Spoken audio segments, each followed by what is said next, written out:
Over the last 40 years, technology has developed with dizzying speed. But how has it changed us? How has it transformed our homes and altered family life? To find out, the Sullivan Barneses are taking part in a unique experiment. They've been stripped of all their modern technology, including 3 games consoles, 3 DVD players, 5 mobile phones, 6 televisions and 7 computers. It'd be fantastic at the end of it if we're slightly less hooked on all the techno stuff. Their own home has been turned into a time machine. What on earth have they done with our kitchen? What do you think of the colours? They've fast-forwarded through the years at the rate of 1 a day, from the digital wilderness of the 1970s Black or white? to the prehistoric electronics of the 80s. Wait. Why can't you be more patient? Nothing ever works. Now they're going to experience the communication revolution of the 90s. It works!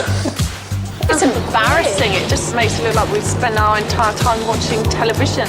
But as the gadgets come thick and fast, We've got a new one there. Oh, blimey, not another one. what price family life? Hamish won't speak to us again, because he won't need to. Shoot! Oh! Has progress always been for the better? And how has it changed our electric dreams?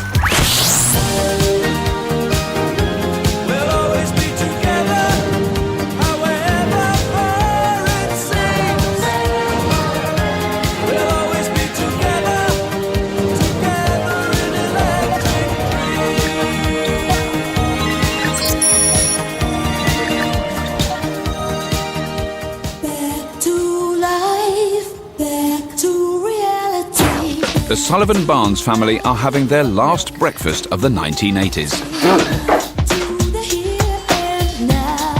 After a decade of technological disappointments, gadget freak Adam is enthusiastic about the 90s. There'll be more games, there'll be more computing stuff, there'll be better TV, and we'll be back to the old world of hardly speaking to each other, probably. Mum Georgie is worried about the impact of ever more technology on her family. There's bound to be more distractions that pull people further away. Toddler Jude is too young to comment, but Adam's daughter Steph and Georgie's children Ellie and Hamish are about to return to the decade in which they were born. Not that they actually remember it. I have had the experience of the 80s, I've had the experience of the 2000s, so basically it's just in between. So I do kind of know what it's going to be like.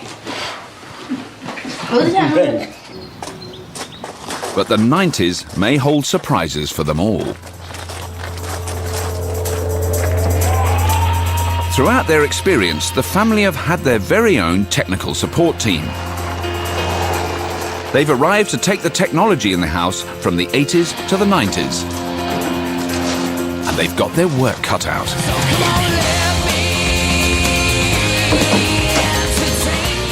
Sociologist Dr. Ben Highmore specialises in the history of domestic technology.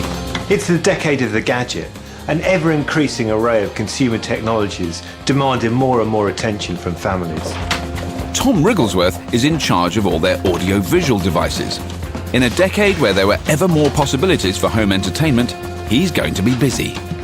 All this technology meant there were more reasons for the kids to stay in the room, playing with the world's biggest remote control. Gia Milinovic is a lifelong computer geek and technology writer. For me, this decade is going to be quite difficult keeping up with the pace of change with the computer because software and hardware just changed constantly.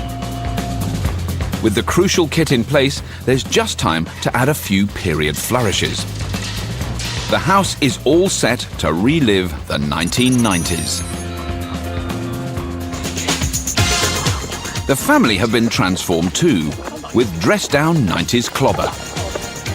But they have no idea what's now waiting for them behind their own front door.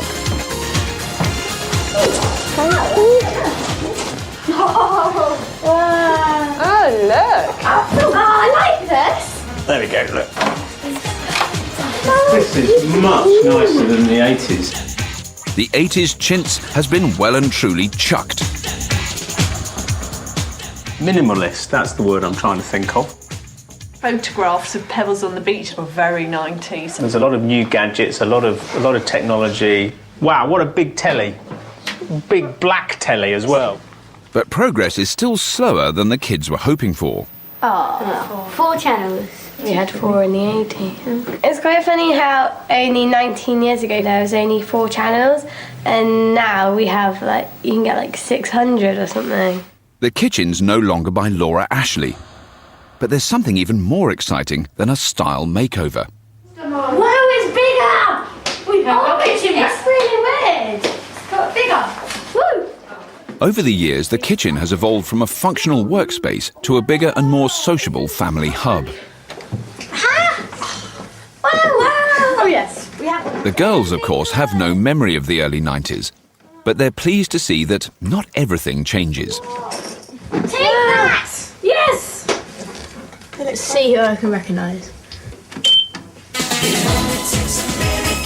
In a decade when technology was spreading into every corner of our homes, Wow, that's a remote! one object had become so cheap it was multiplying. Blimey. Wow! Far Eastern labour, cheaper parts, and expanding global economies meant TVs cost 95% less than the model the family had in the 1970s. Can we have this one? Georgie and I will have this one, because this is Do we need a telly in our room? You got a video player? Just because we've got one? We don't need one, do we? We've been saying how nice it's been to be together as a family. Have I missed not having a telly? Yes. Yes. Okay, fine, Slightly. let's have it then. Yeah, Okay. That's Maybe fine. we should do on this one.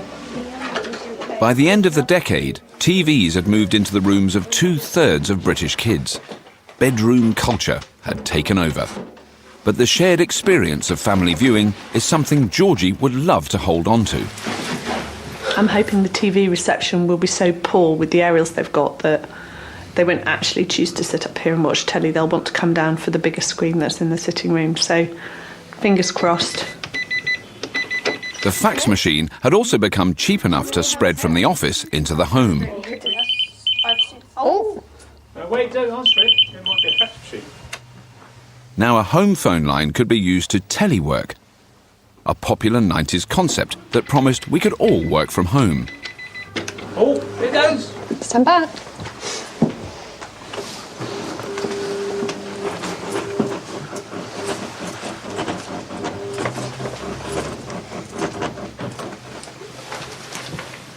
Their first fax is from the tech team.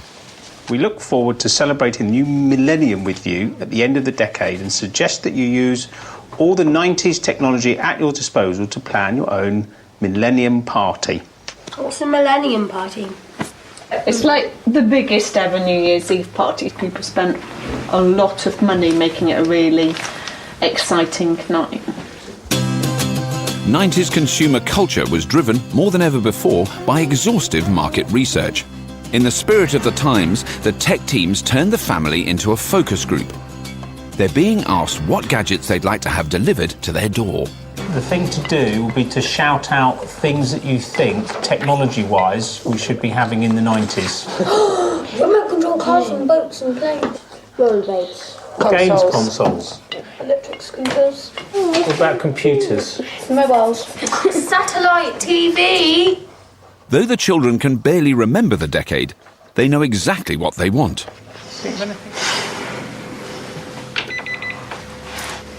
Hamish attempts to fax their list to the tech team. Never sent a fax before. Thanks to the explosive growth of email, it's something he probably won't ever have to do again.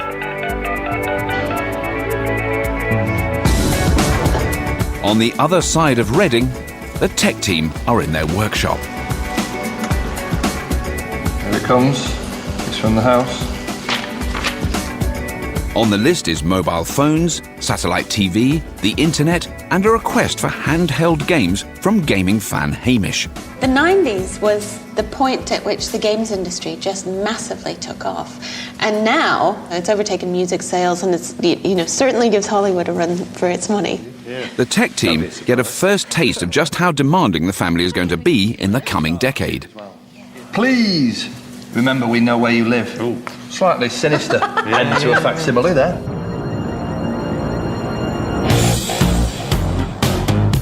Early evening and time to settle down to watch some television. Or rather, some televisions. Good evening and welcome. Tonight, Margaret Thatcher left 10 Downing Street for the last time.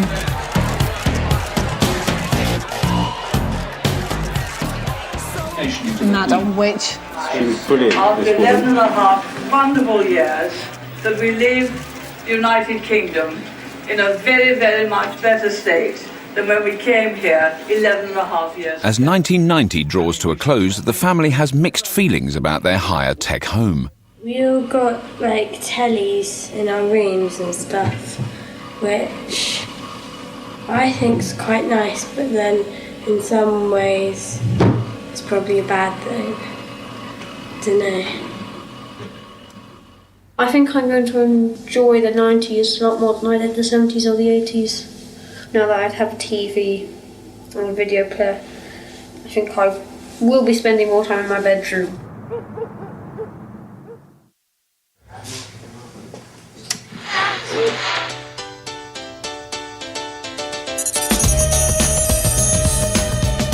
A new day, and for the Sullivan-Barnes family, it's 1991. So now I think you have to write when. Okay. Oh, nice one.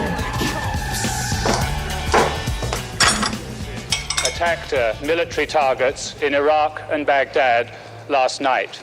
Britain is at war, but escape from the grim news came from an altogether more harmless conflict.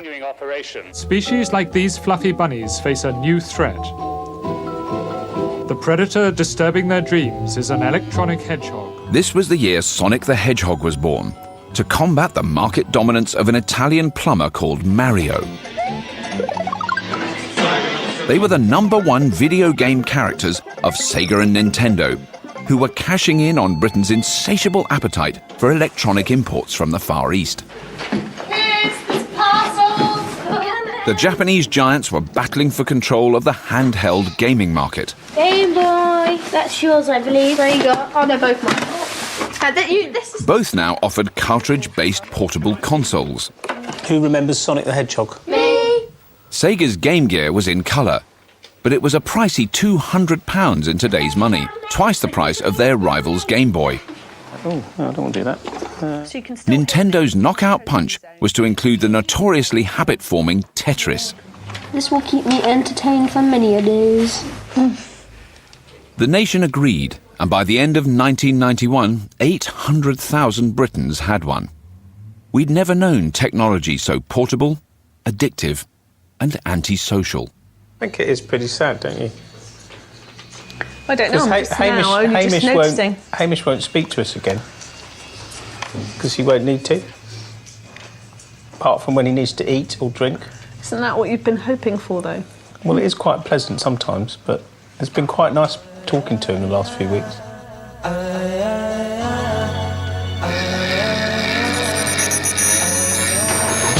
It's 1992, and even more home entertainment is on the way. This was the year B-Sky B bought up the Premiership.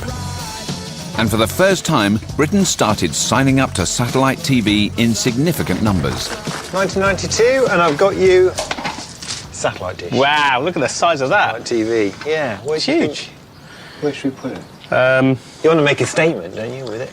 A statement? No, God, I don't want it on the side of the house. Really? No. It's a bit council house. That's a problem. Really? Yeah. You worried about the neighbours? Yeah. Adam's concerns were very typical of the time.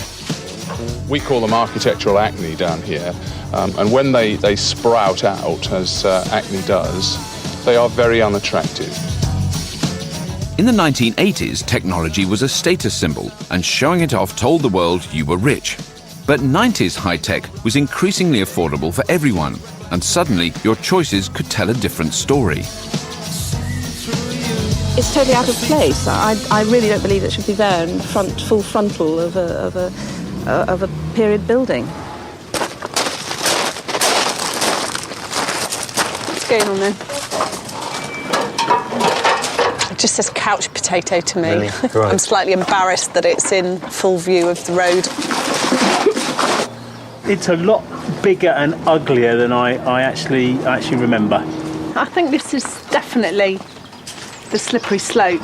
Satellite telly is just such a mind drain, waste of time. Georgie needn't worry. The giant dish has changed the house on the outside, but it won't change their viewing habits on the inside much just yet.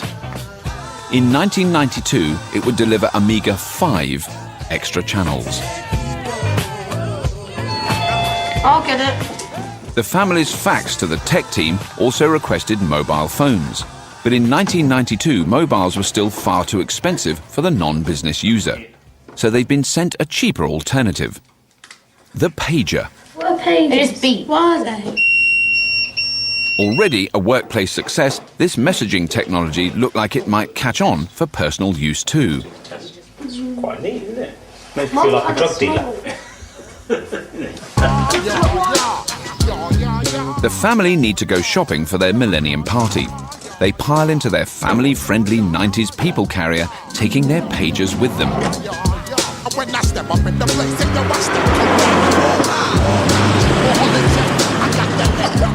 Most of Britain's pager network was turned off in 2004, so Tom has set up his own inside the tech team van, which is parked next to the local shopping centre. So, we've got a list of things to do. Shall we split up, divide and conquer? When we've found something, we'll let you know. Quick! Each group has the same shopping list, and they've agreed to page each other whenever they find something. Pens, pens, pens.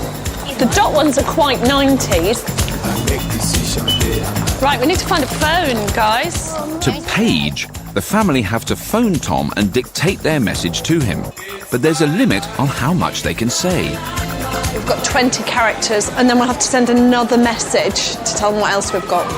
Got space. Balloons. Napkins, space, balloons. It says thing unvalid. But modern 12-year-olds aren't au fait with payphones.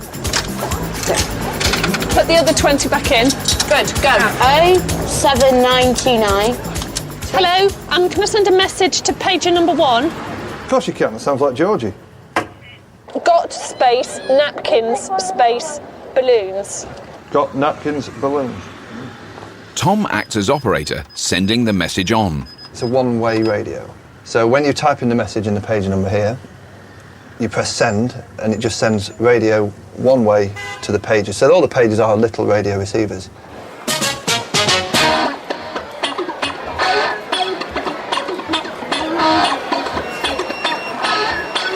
Things that make you go,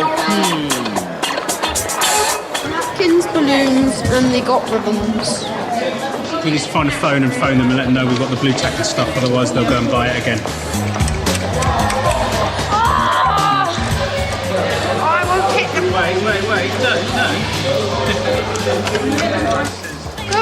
no. I'll just use credit card. Piece of junk. Let's go and find another payphone. In the 90s, there would have been a whole bank of phones there. It's got communication mad in here. Got space, blue tack, space scissors. The girls are having no problem with the system. Or they got blue tack and scissors, which is what we've got. Oh no. So please buy crepe paper and pipe cleaners. Where are we going to get those from?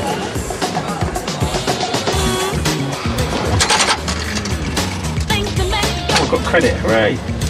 Oh, hello, could I send a page, please? Adam! Hello, what's your message? Got sellotape. Excellent, thanks for your message, Adam. That's winging its way over immediately. Thanks, Tom. things that make you go, It just reminds me that when we didn't have mobiles, we used to be a bit more organised. Pages did grow and grow in popularity throughout the 90s, but they were pretty much killed off as far as Joe Public is concerned when the GSM network got extremely reliable, a lot cheaper, and then ultimately, of course, text messaging kicked off. Hi, where have you been? You said pipe cleaners, we got... Martini glass ×2. You said crepe paper. If I can find it. We got... Shot glass ×2. the pièce de résistance is still to come. We got cocktail shaker. Why? None of that's on the list. Why have you got all that junk? We don't need any of that. You can take that back.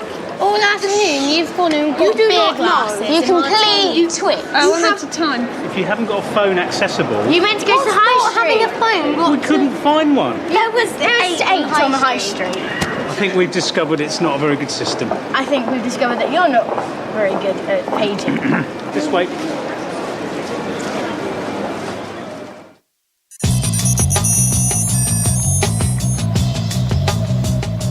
'90s technology gave us more and more choices for entertainment at home. And '90s families spent more and more time indoors. One advantage seemed to be that parents could keep a watchful eye on their children. It just makes me feel sad that we don't let them out more. We don't make them go out more. Maybe that's the answer. But we know they're safe. They're in the home, we know they're safe. And it's not how I was brought up. With screen time for kids at an all-time high, tragic events in 1993 called into question exactly what they were watching and how it was affecting them. Good evening. An angry crowd gathered this morning outside the courtroom on Merseyside where 2 10-year-old boys were formally charged with the murder of the toddler James Bulger. The idea that John Venables may have been influenced by violent videos was fueled by the judge's remarks today. He said that exposure to violent video films may in part be an explanation. Neil Venables, his father, did rent out Child's Play 3, which shows a demonic doll being killed, but denies the boy ever saw any violent videos. The horror of the murder has triggered paroxysms of moral panic and national self-doubt. It wasn't just movies that got drawn into the debate. Now video nasties could be interactive. Gory games were seen as a new high-tech culprit for juvenile delinquency. Some children are having an increasing difficulty in telling the difference between fact and fiction. Playing computer games can lead to addiction. It can lead to heightened heights of aggression immediately after playing. It may provide an adrenaline rush for people who like punching buttons very quickly, but I think it's no more sophisticated than the game of ping pong, it seems to me.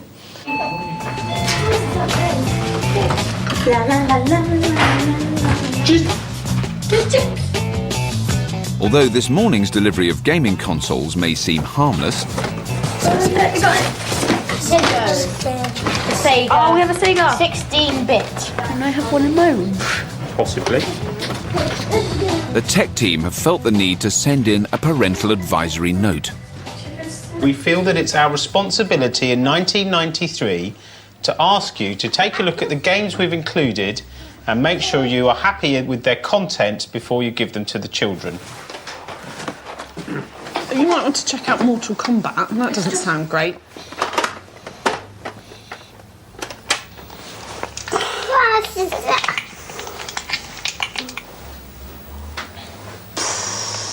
It's not got guns or knives or anything like that in it, so you could argue that it is just cartoon violence, which has been around forever. It pales in comparison to a modern computer game, which is so real that it's almost cinema quality. Do you know, I'm actually not worried about this, to be honest. The graphics are almost comical, whereas in the games now, you know, there's blood flying and bruises and cuts and whatever left. It does look very real. So we'll pass that, shall we? Yeah, I'm happy with that. OK. Though the games look tame now, in 1993 violent videos and video games were discussed in Parliament. The following year, age ratings were applied to games. Kids! Kids! You can have all the games in your rooms, but you need to decide which room you want to go in. There's a console for each bedroom, but they're completely incompatible. Sonic and Mario were once again battling for children's hearts and a share of a market that would sell over 2 million consoles in 1993. So you both want the Nintendo? Yes. Okay. In this family, the plumber's clearly winning. Okay. I don't know how we're going to decide which games console's going to go in whose Why don't we room. have one in Hamish's room and one down here then? We're not having one down here. Why not? Because I say we're not having one down Why here. not? If you don't want them, fine. Just give them to Hamish. I don't care who has them. Because then that'll mean that when other people come in our room, all they want to do is play on the games. Why don't you just have one each, and then you can decide if it's working or not and change it around if it's not. We'll have to do a fair draw. Flip a coin. We'll have to flip a coin, but who wants it, who gets it? Flip a coin. We are. Heads, please. It's a 50-50 chance. You going to call? No, don't do flip a coin's rubbish. Look, Hamish, if you're going to be difficult, I'll just give it to the girls. No, you can't. I can. You're sounding like a little brat. Now stop it. We are going to have a coin. Then. We are flipping a coin. No, I'm not going to have flip a coin. Cool. If I say win or not. Heads. It's a head. It's not letting you have it. Well, that's the decision, so you don't have a choice. You need a hand setting it up. Please. Okay. Look, don't start, Hamish, don't start fighting over it. I'm sure if you ask the girls, they'll let you use it. No, they won't. Yes, they will. I don't like it when people flip. I don't want both of you off. Bye, then. Goodbye. See, this is the sort of trouble these things cause. More choice doesn't necessarily make for a happier family, but it can create a more possessive one. He's very bad-tempered sometimes. I think in some anger management classes. Should we make a video player because it's not really helping? Whenever the doorbell rings and there's a parcel and it's something we haven't had for ages, and you can just tell, oh no, it's a whole new argument coming. People get more kind of argumentative, people get more possessive, people start splitting up more. He can't live without a games console, really. And although he got a bit tizzy about which one he was going to have, as soon as he gets one of them, he'll be quite happy, I think, especially when he gets his friends round.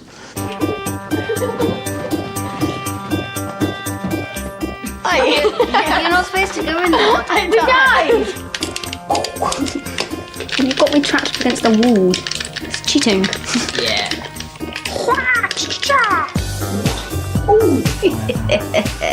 Yeah, it's nice to have some, just be with my friends and do just something that we enjoy, which is nice. Yes! Instant random headbutt! Yes! Work for 1993 still isn't over for the tech team. Tom's sorting out yet another delivery. Now it's time to give the family their first genuine, real, proper mobile phone. And we've picked this beauty. These would have been the toy of the execs and the yuppies and the flashy people. In the era of pre-digital mobile phones, owning a brick was as much about looking the business as making business sense. The phones were expensive, heavy, and offered limited coverage. Great for showing off, rubbish for reception. In 1993, Britain's mobile network went digital, but calls remained costly, up to 50 pence per minute in today's money. So high-end business users still dominated. As Georgie's a senior manager, she gets the first digital mobile phone. Oh, look, we've got a gift. Wow.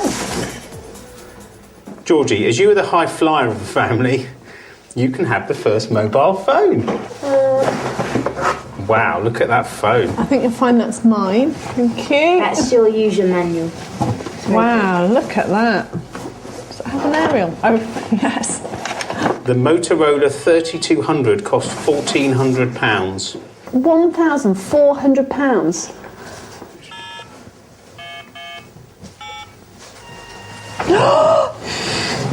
It works! Oh, wow. How scary. How much do you think that cost? What's it like having a mobile again? It looks different, it feels different, and it feels exciting because we've had nothing equivalent to a mobile at all. So it feels really exciting. But do you know what I most love? What? Having something that you're a little bit jealous of. No. The early 90s mobile is living up to its reputation as a status symbol. You most like being called a high flyer, don't you? Well, No, you really resent that, don't you? You totally resent it. No, I don't. But Adam's got his own gadget to gloat over. One of the first ever consumer digital cameras. Nothing like a digital camera of today. and he's about to get the perfect opportunity to use it. Tomorrow is 1994, the year Britain was connected to France, and the family are going to Paris.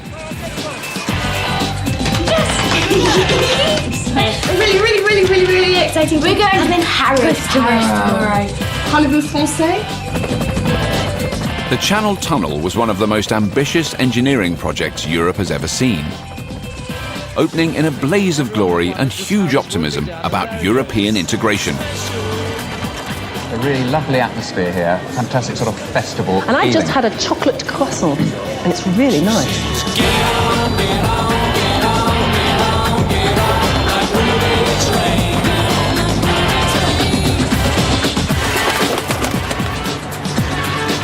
Adam and Georgie now possess early versions of modern must-haves. Select service. But they are a far cry from today's slim, slick and ubiquitous camera phones. No one's phoned me. I think maybe that big metal thing's interfering with it. We might get better reception somewhere else. Actually, she won't. The tech team have made sure of that, because in 1994, no one could automatically make calls from abroad. Will Adam fare better with the camera? No, you have to go that way. You have to go that way. It's hard to believe, but just 15 years ago, the digital camera was almost unheard of. Step one. We can have lots of fun. There, done. Though it's easier to understand when you realise that mid-90s models like this Apple QuickTake can store a grand total of 8 pictures. We've only got 7 left. Step 2. There's so much we can do. There's no preview screen. Okay, we have to have the wine in the background somewhere. And the resolution is 0.5 megapixel, a tenth of the picture quality of an average modern camera. Lovely, yes, beautiful. All this for a whopping 740 quid in today's money.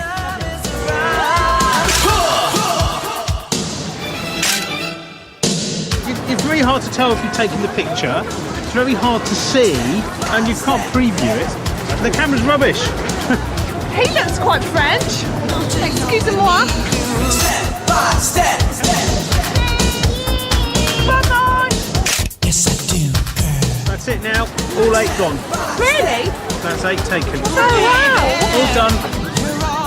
At home, there's a replacement computer waiting for them so they can take a look at Adam's handiwork. Oh, here we go. Look at that. It could be us, even.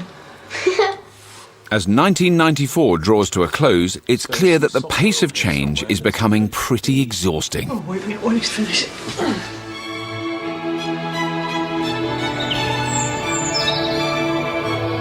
And there's no letting up in 1995.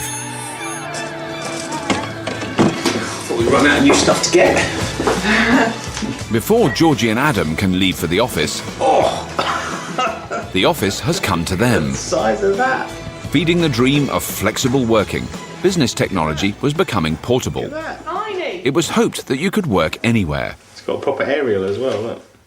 Look at that. A real aerial that you have to pull up and sort of as though it was a real intent. So you have real intent. You have got to make a call. Got to pull the aerial up. Look at that. But Adam's aerial's just for show, because it was thought that consumers wouldn't buy a phone without one. Hey, I'm going to look cool at work today with this. But did laptops and mobiles mean Britons worked more flexibly, or did they just work more? By 1995, we worked longer hours than anyone else in Europe.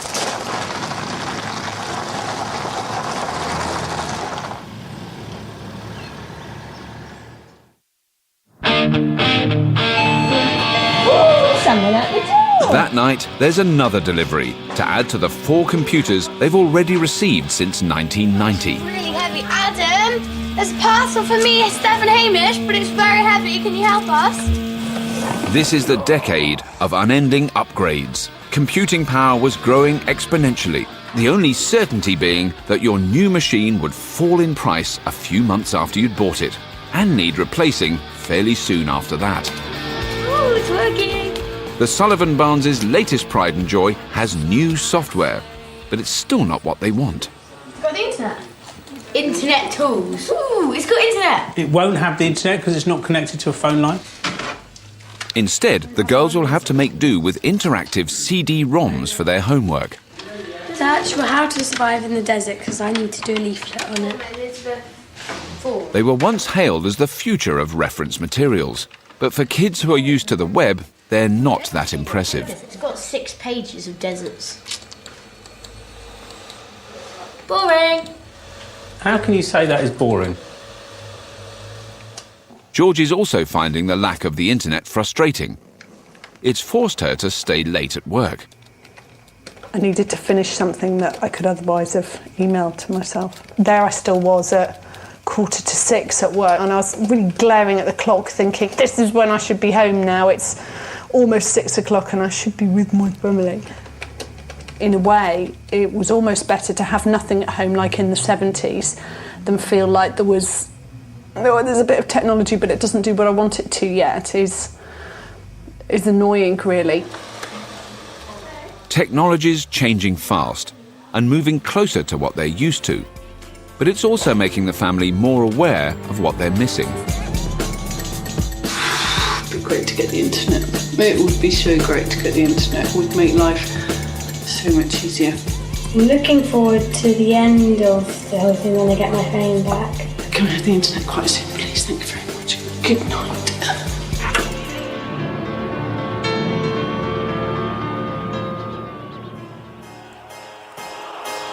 We're not creative enough, and we're not positive enough. It's 1996. Britain's reaching fever pitch. And laddish behaviour wasn't confined to football. It was all over popular culture. Hello. Hi, Adam.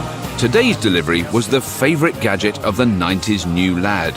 And it comes with its own expert, technology journalist Keith Stewart. So I brought with me a Sony PlayStation. Wow! And lots of games. It's about time the adults got some fun as well. Right, I don't know how to work your ancient television. The little grey box wasn't cheap, costing over £500 in today's money. But 20-somethings in the mid-90s were marrying and having kids later than ever before, leaving them with more money and more time to play. Tomb Raider was a really important game. Obviously, it's a female lead character. She's a well-proportioned girl, isn't she? What Lara Croft was doing was tapping into this kind of idea of kidulthood. 20-something lads who were reading Loaded and FHM weren't really interested in plumbers with moustaches or blue hedgehogs. Though Sony were complete newcomers to the games industry, by marketing the console as a lifestyle accessory to adults, they soon outsold Sega and Nintendo. The PlayStation now makes more money for the electronics giant than all their other consumer products combined. Yeah, Hamish, what do you think? It's better than the Sega. This is my console, though. But you're all right with that, aren't you? If this is mine. What? No, it's not fair. Why isn't it fair? I have to share. Adam won't share with Hamish, but he does want to show off his retro toy to some other boys. Come on in. Games for us to play then? Yeah. Why don't you guys start and I'll get you some beer? We don't have to be Man United. Oh, hang on. That's me doing that. Right, I'm not doing anything. Am I? Or am I? Well, what do you have to do to actually kick the ball? It slowly dawns on them that they're not actually playing the game at all. It's still in demo mode. Hamish! Hamish! Hamish was just a year old in 1996, but he knows how to sort out the problem. So your answer is switch it on and off? Now you. Okay, now you. Go over there. Yes. Okay. Loading game. Right, bring it on. I will beat the Germans. I'll lose. Wunderbar. Was that David? All right, Hamish, it's lads' night now, so you can clear off, all right? Hamish, haven't you got homework to do? Life in the 70s, 80s and 90s has given the family something they don't normally have in modern life. A shared living room. No, we're having pizza, so we'll see you later. But Adam seems to be reintroducing 21st century protocol, where the living room is an adults-only space in which he keeps his own games console. This isn't an adult's room. Yes, it is. It is tonight because it's not an adult's room. me and my mates. Glad man. Thank you. Goodbye. Trying not to save. I definitely don't want to have a games console in the sitting room. And it does feel quite exclusive, Adam being in there with his mates having a good time. There's nothing done this time. I guess to a degree this is what I've been dreading. Lots of different entertainment media choices around the house and everybody being off doing their own thing. Because we've got like loads and loads of new technology and loads of different things. Everyone's going off to their own rooms, or they're not like mixing with everyone.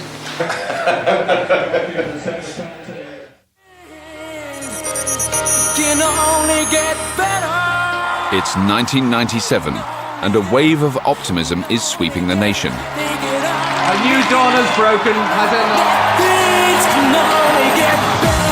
The UK has its youngest Prime Minister, and while Tony's entertaining Cool Britannia, the family are entertaining themselves.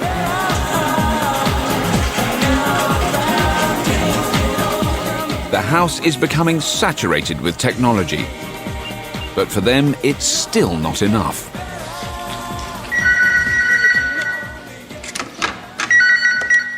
Hello, tech team. Hi, it's Ellie. Oh, hello, Ellie. Hi, I'm calling to say that I would like to get a mobile phone before the end of the 90s. You need to know, Ellie, that even by the year 2000, only 17% of youngsters had mobile phones. If we were to give you a mobile phone now, people would just think that you've mugged a yuppie. The kids are impatient for the technology they know must be just around the corner. Hello. Ellie and me would really like the internet. Are you really missing it? Yes. I had some homework and I really needed the internet and I couldn't use it, so... What year do you reckon we'll get it in? I might spring it on you. Steph has asked for the internet, but what she really wants is the websites that make up the World Wide Web.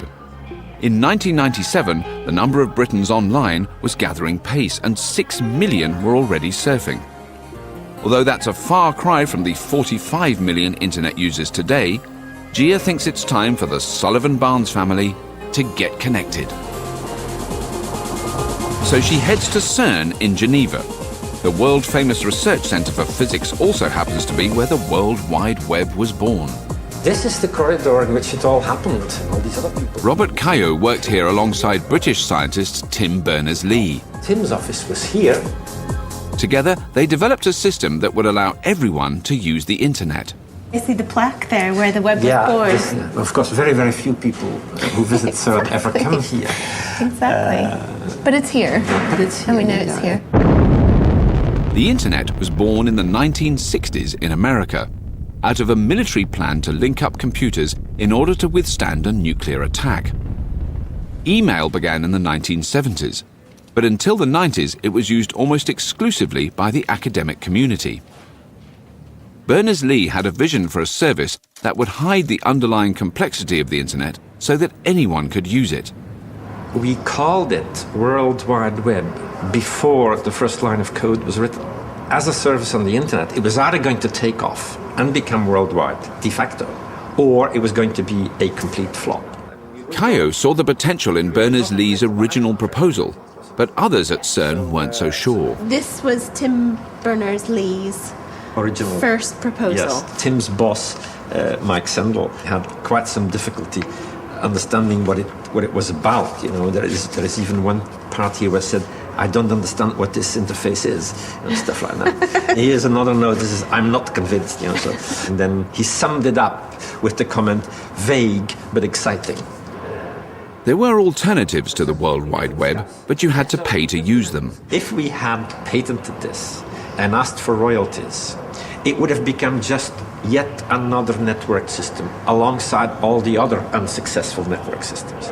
But precisely because it was not just completely free, but also published and open, everybody could join.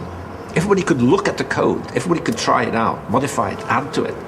It puts the entire web technology into the public domain for the whole world to use. And I think that was crucial. Krista. Hello. What are you doing here? How lovely to see you. Nice to see you. Made it. I've got a present for everyone. It mightn't look like much. Cable. Internet. Oh yeah.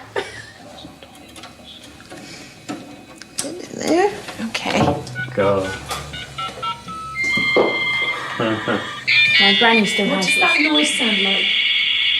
Fax. We are giving you the internet circa 1997. And we've slowed it down, so it's not going to be fast like your normal broadband.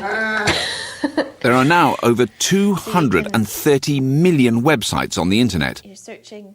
In 1997, there were barely 1.5 million.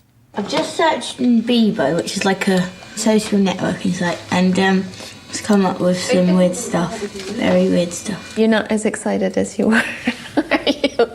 Was the internet rubbish, do you think? Yes. While commerce seized on the web and dot-com millionaires were made overnight, it allowed everyday users to do something new, to express themselves in a way the whole world could share. Whatever you type onto the screen, it will turn it into a web page. This is really, really easy to use. It is really easy to use. Good luck and have fun.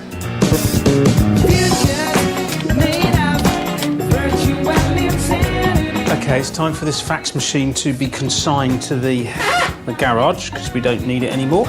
Email has arrived.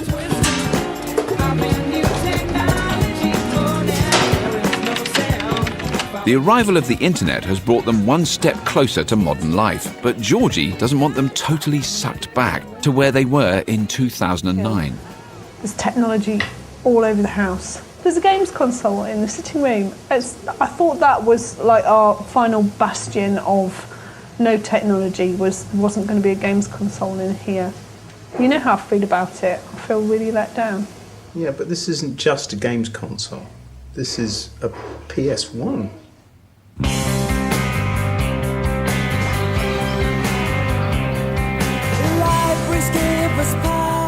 1998 is here, and the tech team have taken pity on the children. I'll get it, I'll get it. It's Mini.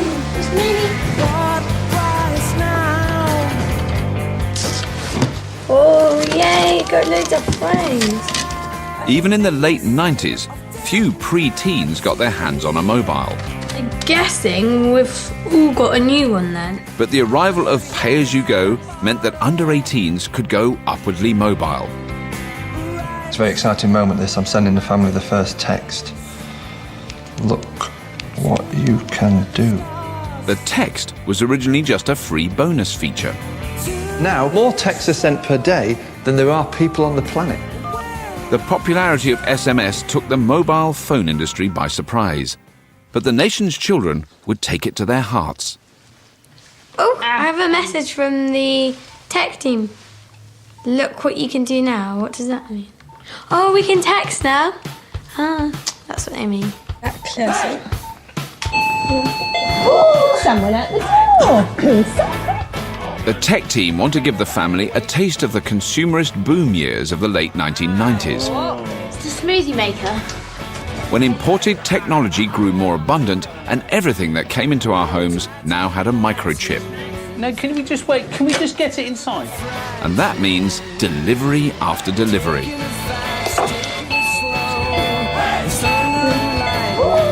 Oh, blimey, not another one. You got the instructions? Yep. Oh, 3/4 of a cup. Isn't it important to get the ingredients just right in bread? Then you need to twist it in, and then I think we just go start. But the boom in cheap electronics had its downside. I've got smoothie makers, I've got steamers, I've got little chopping things. It's horrendous. What advantage is that then? Apart from me having to do more blasted washing up. And now it can go. Thanks very much. Off to the garage with it. The family's garage has become a museum of obsolete technology, with the biggest contribution coming from the most recent decade. During the 90s, electronics plummeted in price. Even computers were getting cheaper by 25% every year. Britain may have stopped making much in the way of electronics, but it became great at chucking them away. Now the average modern gadget has a lifespan of just over a year. And the knife block behind you. That looks all right, actually. With only 2 days left in the 1990s, the children are keen to know whether they'll be allowed to use the adults-only living room when they return to normal life. I think it should be a family I don't see why you feel so hard done by. You've got your own room with your own TV and your own Sky. Why do you want to come into the adult room? Because for the whole thing, you've been saying that it's nice that we've been doing things together. No, Mum's been saying that. So have you, so have you. Hang on, all those in favour of family in the previously known as adult room? Yes. So when there were adults around? Four in favour. And if someone had an adult room. The only condition I'd attach is that Georgie and I decide what we're watching in there if there's something on television we want to watch. I'm not backing down from that. No, I think it's a family decision. No way, I'm not backing down from that. Because I'm not going to want to watch Hannah Montana, am I? Neither are we. But if you're just watching things that the rest of us don't want to watch, then it's going to just turn into an Adam room. I think we need to talk about it after we get through this. Considering how much time and resources we actually dedicate to all the children, it's nice for us to have somewhere that belongs to us, really. It's not a job, we do. Well, no, I know it's not a job, but it still happens, and without wanting to sound selfish, maybe it does sound selfish, but I think it's important to have your own little space and time. It's 1999. The family's experience is nearly at an end. But so was the world if some computer experts were to be believed. The millennium could be a disaster for all industrial societies. Every electronic device could act irrationally. It's been the computer industry's dirty little secret for years. The problem's arisen because, to save space, computers have always stored dates as 2 digits instead of 4. It worked fine until now, but come the year 2000, computers may think it's 1900 and simply fail. If we don't act, then the result will be loss of money, of power and influence, perhaps on a disastrous scale. We'd become so reliant on technology that the thought of losing it all really did feel like the end of the world.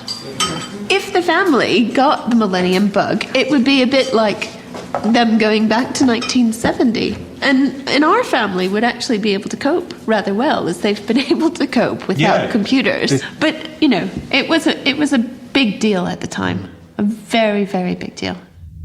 Of course, 2000 came along without all our computers crashing, leading many to question what all the fuss was about.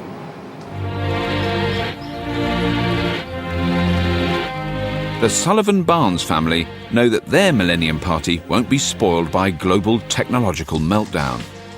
To entertain tonight's guests, they're cherry-picking from the 30 years of retro gizmos they've accumulated. The widest choice clearly comes from the decade they've just lived through. Getting into the 90s was just gadget after gadget, but technology of the 90s has not been a disappointment to me. It's done what it was supposed to do. Accurate stuff, worked reasonably well, and some of the design was a little bit shonky in modern standards, but generally I thought it was all right, actually. Cheers, Adam!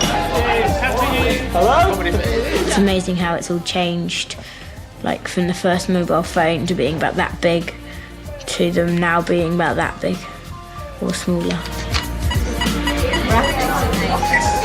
Technology moved through the house and sort of started off in one room and then kind of ferreted its way out to various other parts of the house, and people kind of moved with it. All of a sudden we split up quite quickly. Still not as much as we did before it. And it has become progressively more a question of territory and ownership and, this is my domain. The tech team don't just bring a bottle to the party. They're making one final delivery. Another toy for the grown-ups. It's the ultimate 90s party accessory. Oh, no, it's a karaoke machine! The 90s was the time when there was this blurring between childhood and adulthood, work and home. And it's not really necessarily that there became more of a work-life balance, it's just that work and life and family all came together.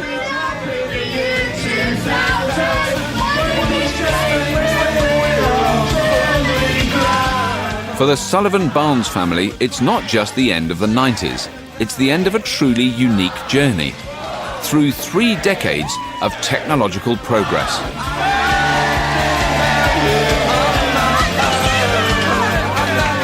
The tech team's work is done. We've had a blast, haven't we? It's been amazing. Thank you, Ben. Have fun in the future. Thanks ever so much, everybody. Now that it's over, it's just like, whoa, it's all going to go and we're just going to be a normal family again. But when they wake up in 2009, will their technological journey have changed the Sullivan-Barnes family?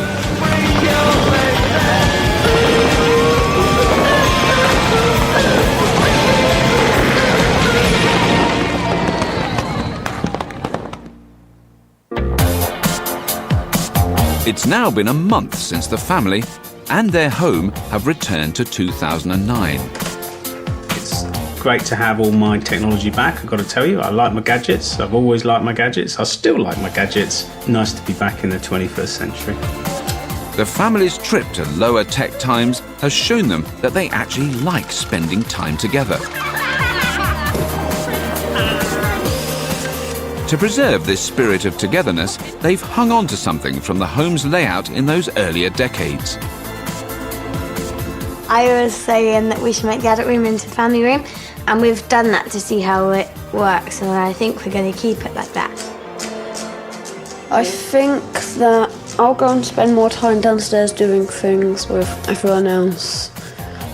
Mainly because I think it's just because my mum wants me to do it, and I think I should. What have you got? Georgie, despite herself, has come to see how integral technology is to modern childhood. This whole experience has absolutely made me realise how important technology is to the kids and in particular to Hamish. I've seen how I've let the children evolve into children that need that technology. Kids, you come in watching film. Let's watch film. Seeing the impact of 40 years of technological change has brought the family together.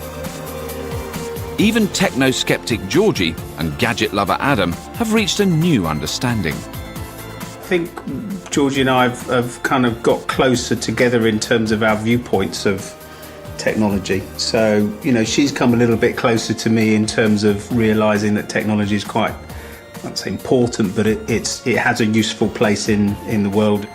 And I've come a bit closer to her viewpoint, which is that it's kind of nice for us to spend time together, doing stuff together, even if it is technology related.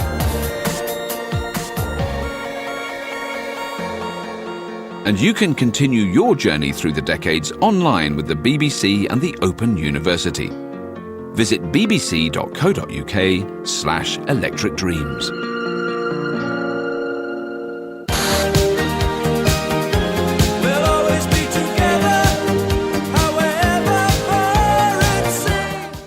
Don't miss the story of the inventor of the silicon chip, Robert Noyce. The Podfather is on later this evening here on BBC4 at 11:25. Next tonight, though, we revisit Bulgaria's abandoned children.